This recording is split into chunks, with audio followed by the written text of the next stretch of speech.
Noobel Dasitaan Ruutaa maal hojjechaa jirti? Abraamoo akkamittiin gara jireenya Ruutaatti deebi'ee anaan jiraa na dhibeera jedha. Ashamaa akkam jirtu hordoftoonni kiyyaa marti keessan sinin jechaa jechuudha. Hegaayi Elaamee Abrahaamii gara jireenya isaa jalqabaa gara mucaa isaatti gara haadha manaa isaatti deebi'uun isaa jechuudha. Nu'idha waan nu miidhu hin qabu. Garuu wantoonni ta'aa jiran kun sirriidha bareeda jettanii akkamittiin akkasi yaaddan anaaf iyyuu gaaffiidha. Namni tokko jireenya tokko jechuudha hin barbaadu hin fedhu morma kootu na cita malee jedhee dubbatee erga jedhee jireenya dubartii biraa keessa galee isa birarra dabarsee iyyuu ulfeessee halkan tokko keessatti kallattii ta'een osoo hin beekamin osoo hin dubbatiin osoo lakkihanii si'in sin barbaadu isuma duraanaa wayya osoo hin jedhin qaxxita gara jireenya sanaatti deebi'ee isayyuu reesaa ta'ee akkana bahee jechuudha. Ati eenyu maal gootaasi maaciiftaas jedhee jechuudha. Kuni mee jechuudha dubartii tokkoof yookiin immoo dharas kan qabduuf kuni akkamittidhaan akkasii yaaddan naaf gaaffii guddaadha jechuudha. Naafi gaaffii guddaadha. Abrahaam immoo in fakkeessaa in sobaa akkasumas immoo saatii kaleessaa isarra jirutu irraa bahe kan jettanii jirtan jirtu jechuudha. Gaafa saatiin sun irra jiru Abrahaam akkatti irraa taheera. Abrahaam geeddarumsa dubbachaa ture wayin dammoo waan haaraa waan irratti argitan qabdu turtanii. Abrahaam nagaasaa ture saatii sanarra umtuun jiru dhibbaan dhibbatti isinitti immoo yoo barbaanneera ta'e jechuudha. Saatii immoo geeddaratee hidhachaa ture. Har'aa maal godhan jedhem mee bifa tokko ta'e warqiin morma isaarraa maal godha? Eenyus warqii lama morma isaatti hidhatee deema. Masqaliidhaan akkamittiidhaanii itti hojjetamaa maal kan jettan jechuudha. Naahi abbaa manaa hubiyyetti jechuudha. Masqalii miti intalli kan itti hojjattee akkas goote ishiin jiitii eenyu jedhamtu intalli sun jechuudha. Intalli jalqaba jireenya akkasittiin jeeqaa turte jireenya hubiyyee jechuudha.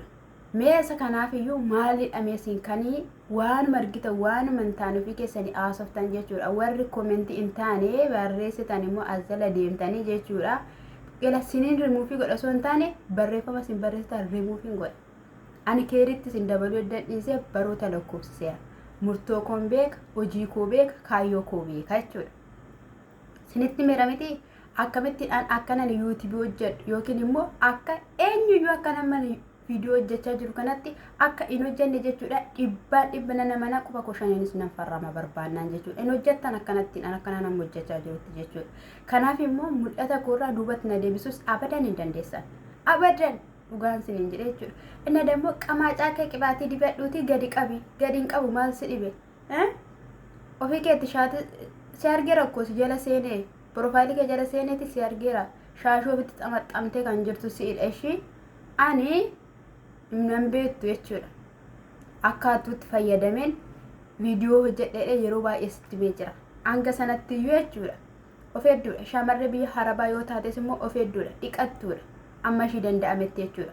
Camaatachuun isin immoo yookiin immoo ciraarachuunis immoo haaraa miti. Namuu harka namarra jirudha. Biddeen harka namaan manqubsu wanta ta'eef jechuudha.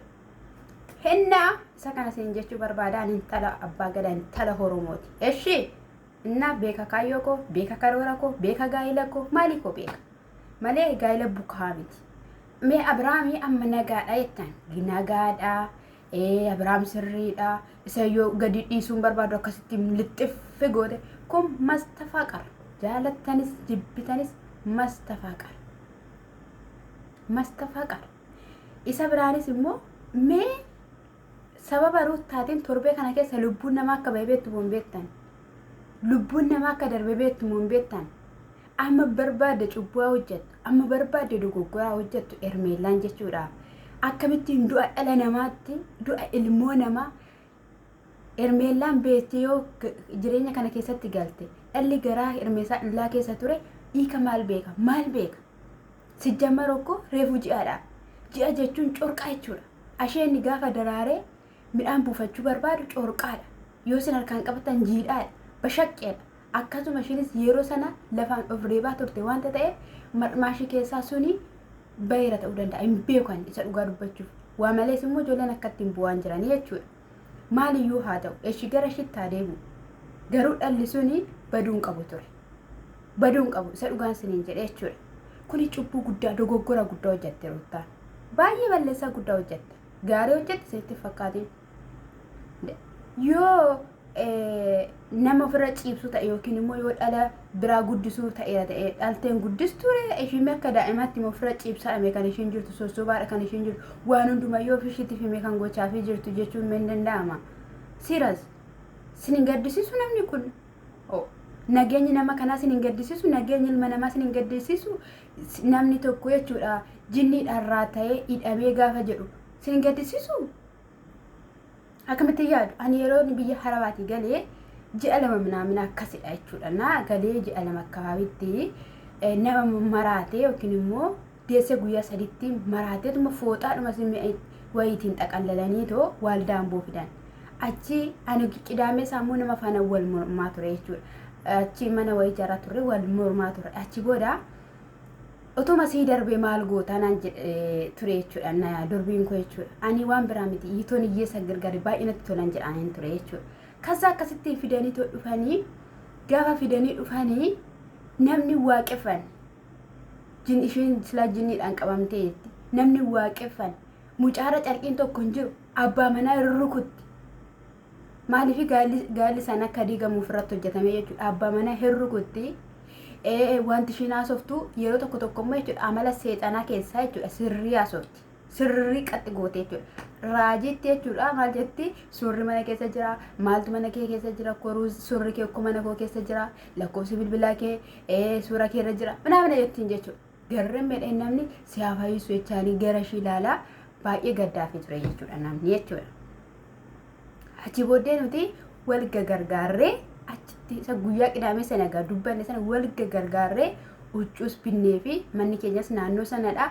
Waan walitti fiffinnu hundi keenya dargaggoonni jechuudha. Achi nyaatas misaas qopheessiniif sila ma'aatis ani too dhufanii reenfa dha'ooti mucaanoo guyyaa sadii siniin jedheera. Hospitaala baasanii ta'u akkas taate achi booddee isaan galchanii hidhamtee mucayyoon manichuun keessa bultee achi booddee kadhatamee fi haala sanadhaan eessatti akka hojjetame lafa kamitti akka hojjetame seexani tokko lama jettee eenyu akka ishiin taate itti lafa laftee isa biraan iyyuu immoo ishiin tallisu iyyuu intallumti maraatte suni mucaan fira keenya baazawii waan hin beekun ture malaanii ture raddammaatii gidduudha ba'ee garuu annu fira keenya jechuudha. Innumti ishii fuudhe sun jechuudha. Innaa haala sanadhaan edda hiyyitee iyyeerra ba'ee akka waaqayyollee torbaan mana ishii keessatti aarsaniin dhiyaata ture jechuun waaqeffannaa jechuudha. Sanaa booda gara waaqeffannaa ishiitiitti torbaan akka deebitu ta'e dubartiin sun hin fayyite. Ani hin fayyite jedhee iyyaaduun ture akka ishiin akkas godhachaa turteetti jechuudha. Kanaaf iyyuu mee ara dhugaa siniin jedhe amma barbaadan Ruuttaa jaalladha. Ani Ruuttaa nan jaalladha siniin jedheera. Ruuttaa kaleessaa miti. Ruuttaan baffutsum nagaan qabdu dhugaa dubbachuuf taanaan jechuudha. Ruuttaani hafuura dhugaa argitaniitu immoo maa wal sumna gaafa naahiin bilisa ba'ee jedhu intalli eenyudha maqaan ishiiti giiftii moo buubicha waan akkasii ishii jechuudha. Ishii irraas naawwan fa'ii akkasuma daadiin fa'ii jechuudha. Ashuun fa'ii bishaan itti naqanii bishaan wanni jechuudha tsabalatti naqanii mucayyoon akkam akka ta'aa turte harkatti laafte argitaniitu. Ishiitti irra fideetti hojjete gini. Garuu immoo ishiin iyyuu waan taate argitaniitu. Kanaaf Ruuttaan iyyuu tsabala ishii barbaachisa. Ani amantii ishii maal akka ta'e garuu hin beekan. Nan gar'aatti amantii Ruuttaan beekan. Jamar jechuudha. Kanaaf iyyuu ishiis eenyu maqaan isaa Efaas baay'eetti jechuudha kadhata kan isaan barbaachisu jechuudha. Abrahaamidhaa kana keessaan ba'a. Maaliyyuu haa ta'u maali? Isa dhugaan siniin jedhe hin fakkeessu waan barbaadan fidaa. Waan barbaadan fidaa waan barbaadan Abrahaam amma kana hin fakkeessu. Hin fakkeessu. Fakkeessee hanga kanatti ittiin deebi'u Ruuttaatti yoollee nan deebi'allee jedhee ta'e taa'ee buuziyyee keessattuu buuziyyee mari'ateetti walii galaniitti waan godha malee miti. Baay'een keessan immoo baay'een namoota tokko keessattuu nama tokko jechuudha. Nama dura viidiyoo isa baay'ee dhaggeeffachuu jaalladhu. Amma garuu kan keessa ba'ee camilliqlee tokko jira jechuudha. Namadha ruuttaa fi Abrahaamii akka walitti hin deebineefi akkamitti walitti deebi'u si jamar inni achi hojii jireenya miti inni achi gaa'ela miti inni achi jiruu miti arabas ma'am yaada dhugaan sinin jedhende dubartiin kun ilaalame waa meeqa miidhamaa jirti waa meeqa madaa meeqa am barbaade yaadu goggortu ka natti mii baqa seeraanii yoo nan barbaanne ta'ee jetteettiin akkasumas immoo ruuttaadhaan illee hin barbaada jetteettiin ruuttaan hin fedhu jetteen gaafa ishiin dhattee jireenya yookiin immoo qalabatii keeyyattu in argita torbee lamatti jetteen ishiin lakkaa kana sirreessaa turte kana hojjechaa turte yoo daaniin jechuudha ammoo daaniin icciitota baay'ee yoo gadi baasuu baate in argitu turtanii in argitu eessaan akka isaan ba'an eessa akka isaan dhaqan lafa kan akka isaan dhaqan saatii kam akka isaan mana keessa jiraatan ila daaniin jechuudha hojiinsaa yeroo mara ruuttaadhaan hordofuudha jechuudha isa kana dhagaa'e roobee lana baazawee kaleessa baay'ee garaa koo nagaye dhugaa dubbachuuf taanaan jechuudha aseera waan baay'ee Abrahaam akkamittiin akkas ta'uu danda'e sirri saami tokko jennaan immoo abbushaan immoo nu tokko gammachuu ishii barbaanna nu tokko akka ishiin kolfitu barbaanna ishii dhabsiisuun barbaannu duras immoo kan barbaannu isa kana tureeyyuu akkamittiin daqiiqaa tokko keessatti ermee lanachi ishii dhiisee osoo waliin loliin osoo waan tokko hin ta'in akkamittiin gara kana dhufuu danda'e maal jechuudha kuni jennaan bakka ishiin gammaddeerti waan baay'ees waan haasofnes hin qabnu kani inni jedheen jechuudha egaa'ii dasitaan baay'ee gaddee waan baay'ee saa haasofneerraa waan baay'ee taasisneerra jedhee isa kanaaniyyuu maal jennaan isaanuu isattuu maal haasofnaa isattuu maal dubbannaa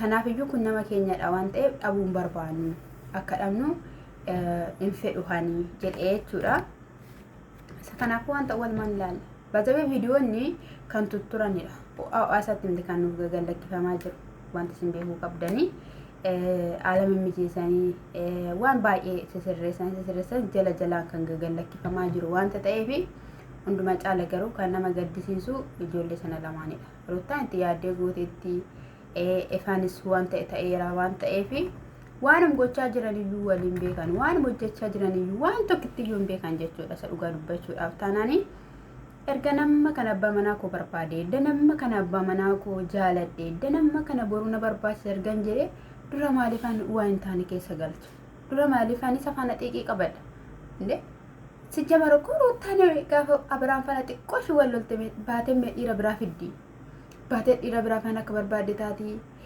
biraan kidha jettee daanii faana alga keessa galtee ciifti biraan kidha jettee daanii huccuu bitaa fi ture waan baay'ee gochaa turte gaa'illee tuttuqqaan hin barbaachisu Abrahaamii fi ruuttaan hadha walitti deebi'anii garuu gargar hin ba'u dhugaan siniin jedhe dhibba naamana gargar hin ba'u tokkuma hin jiraatan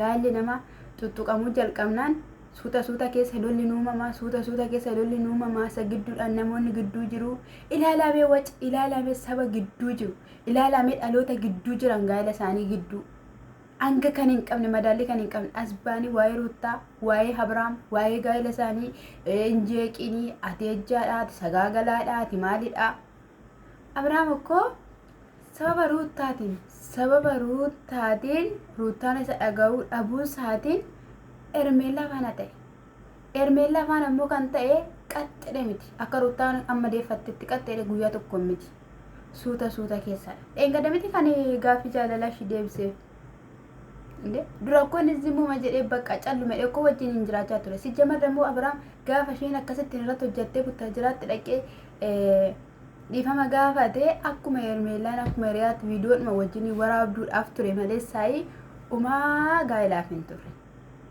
Abrahaam gaafa isheen butaa jiraatti gaafa jaalalaa gaafa feentiin gallakkisne akkamittiin kun hundumtuu jedheen fudhadhu jedhee falmaamee ture maalaa godheshi eessa biraanis immoo fuudhi kaadhanii immoo akka biraangeetti gaafa abeelfa'ii gaafatan akkamittiin nan fuudha ishiin ukkoo haadha manaa kootidha maal seetti fakkaatti ruuttane eesh osoo immoo jaallachuu baate osoo immoo fedhuu baateera ta'e gara manaatti deebi'e jedhee maa kadhata gara manaatti deebi'i gara manaatti galii jedhanii maa kadhata ishii haa ta'ummaa jedhu hede deebi'itee immoo yookiin immoo maal jettee immoo inni guyyaa lamaan tokko yookiin nagaan hin bu'aa yookiin araarri hin bu'aa jedhee caal jenna kottu jettee fudhadhu tuuccuu kee bahee jettee achi booddee waan ta'e godhanii daaniin akkas godhee dhadheessanii mucaa gara manaatti deebisan. Isaan yaadadhaa isaanii isatu fuuldura koo deemaa gaafan jireenya ruutaa fana jiraachuudhaaf yookiin immoo gara ruutaatti deebi'uu barbaade isatu fuuldura koo dhaabbata waan ta'eef akkamitti nan ishee faana deebi'ee wajjiniin jiraadha ture ifaadhaan jechuudha. Ifaan immoo isa hunduma isaayyuu hin irraanfattadha. Ifaanii kaleessa gaafa Abiraam wanta barbaade ta'aa ture maaliif akkas hin jenne maaliif hin dubbanne har'a akkamittiin dubbate har'a akkamittiin kun hundumtuu raawwate. Kanaafiyyuu waan baay'eetu jira. Karaa nama kamii yaalteetti ruutaan karaa nama kamiiyyuu irratti hojjechuuf karaa nama kamiiyyuu boochisuudhaaf yaalteetti. Sanarraan kan ka'e ta'uu dinnaan ifaatti fayyadamte. Karaa obboleessa isaatii ifaatti fayyadamte jechuudha. Deefoo isa jira dhugaa dubbachuuf. Baay'ee wanta kiraa nama gabboodha kun wanta maatii faana wal nama xuxuxxisiisudha jechuudha. Eessa jirti eelduun namti obboleettii namti ruutaa argitanii namni gaafa kan saatii malee gaafa kan nama jechuudha eessa akka jiru hin dubbatu. Miila tokko akka ishiin afaan ban tokko argineerra amma miila dhiqaa ishiitu iyyuu hin taatan hundi keessanii jette akkana nutti baate jechuudha. Situ nurraa dhiqamoo hanga keenya situ arge si jammar hanga namni ga'u maatti beekta si jammarati hanga ofii kee geessu beekta maleessaa. እና namni ሙሉን አንግሱን ሙሉን ለቲክቶክ irratti jechuudha mucuqii ishee dhiqan baga ishee dhiqan baga baaramte dhugaa dubbachuu jechuudha. Namuma baaramuu qabdudha si jammar. Waan barkite bukeessiti si jammar isheen kana dura maal jette har'a gaafa dhugaa isinitti ta'u gaafa isin bira ga'u gaafa isin irratti beekamudha kan isheen gaarii goote iddoo akkasiin dhaqxe iddoo akkanaas iddoo akkasiin namatu jedhe dhaqeedhaan kan sin dhibu jechuudha hin gorfamti. Xiiqiin hin gorsa. Ruutaan ciibtee hin beektu teessee hin beektu yaalii yaalti bakka yeroo hundumaa isarratti amina hojjechuu isarratti xiiqii hojjechuu dubartii ishee kamta akka kanaatti xiiqii hojjetame mee ofii keetii abbaa manaa qabda jaalallee qabda irratti hojjettee beektaa dhugaan siin jedhe irratti waa hojjettee beektaan siin jedhame maaliif isa kanadhaan akka kanaatti akka inni ta'u maaliif jaalattan. Si jammar ko Abiraam dhugaa dubbachuudhaaf amma isaaf danda'ama ta'e kolfaa xabataadha bakka qalladaadha jireenya shaa godhee jiraadhu jireenya salphisiitii jiraadhu kan nama jedhudha malee saayii nama akkatti irraa ta'e nama akkatti nu wallaalee waan dubbatu wallaaluu miti waan haasa'u wallaaluu miti mannaati amma buziyyeedhaan maayyitaa ifaan tokko iyyaa turte ifaan natti agarsiisaa ture kan inni ifaan immoo video sana maaliif akkatti natti agarsiise yoo beektaniitu ta'e yoo isinii galeera ta'e ila kun akkatti natti yaa turte silaatti wanni ta'amera mitire kinoo buziyyeen akkatti natti lolaa turte akkatti na gochaa turte video sana itti agarsiise amina buziyyee akka Abiraam yaaduuf jechuudha. Inna baay'ee xaxaadha ni laallaka ni laalaga nama kana garuu video egeera ubiyyee mannaati buziyyeeni akka bakka wanta biraa yaaddi wayii fudhatamee dubbatamaa jira jechuudha. Otoo hin argin hin dubbadhu isa kana. Innaasa kana isin jechuu barbaadai warri kachab jettanii warri wanta gaarii goote jettanii wanta bareedaa warri jettan warra gaalli namaa kamittiin diigama maalidha warri jettanii qoy ichi keessan hin banamne amma ichi keessan banamutti turaatii ilaalaa isin jechuu jaaladha. Ani baay'ee isin ilaalan jira eenyu akkasin taatan maal akkasin taatan warra akkasii immoo otoo warra faradaa jirtan eenyu akkasin taatan sirriitti hin beekan jechuudha sirriitti hin beekna jechuudha. Nama ijji banamaa ta'e tokko fageessee kan ilaaluudhaaf wantichi ifadha jechuudha addadha jechuudha mul'ata jechuudha. Inna yamannanyam sinin jechuun jaaladhanii sinan jaaladhaati. Maatiin haftaasin jechuu barbaada waaqayyoos isaa fayyisu araarri isaa faata dhugaa dubbachuudhaaf taanani ani hin beeku dhugaa Abiraam miidiyaa kanarra yoo hin jiru taananiyyuu baay'ee nama dabbara Inna karoora isaanii balleessuudha. Mucayyoon isheen sunis akkas taate wantumti salphaatti hafuun jiru. Abiraam dhugum fayyaadhaan akkas godhee gara ruutaatti deebi'uudhaaf yaalii godhee taanaani waan mucayyoon isheen akkasitti dhaanii jireenya ishee dhabaa jirtu suni callistuuf jira hiyyaadu maatiin isin callisuudhe hiyyaadu garuu murteessaadha fayyinni Abiraamii sinin jechuu barbaada baay'ee isinitti odeesse ka baay'ee isinitti odeesse baay'ee warri isaatti irratti hojjetame raayii kamnaanii akkana ta'ee qaana'ee kanaafidha kan jecha jirtan eshi erga saatiin irraa hiikamee jechuudha eshi haa jennu mee afayyuu haa jennu saatiin irraa hiikamee yaa jennu ruutaan ofitti deebistii otoo barbaadu baatti saatimtu bichaa irraa hiikameera ta'e dubartiin akkatti dhiirra akka barbaade ta'e ji'a 10dhaaf sagaagalaa ture yookiin immoo haa jennu kamaal gonareen jenna akkasuma akkas ta'aa ture kootti baga nagaan deebite jettiin dubartiin sammuu qabdu dubartiin gaariin dubartiin dhuguma arabasma waan ofii keessan hin hojjenne mee naasayina yoo dhiistaasanii wal anela guyyaa yookiin immoo ji'a 10 miti guyyaa tokko yoo ni dogoggoraan dhiiraan barbaadu maal fudha dogoggora siiras osoo haati mana keessa jirtu eegga barbaade yaa jennu maal fudha dogoggora maal fudha diimashi sana bira ani immoo dhufee ani maxxaxabaadha moora kanarratti dhufee harka isaa dhiqatu eshi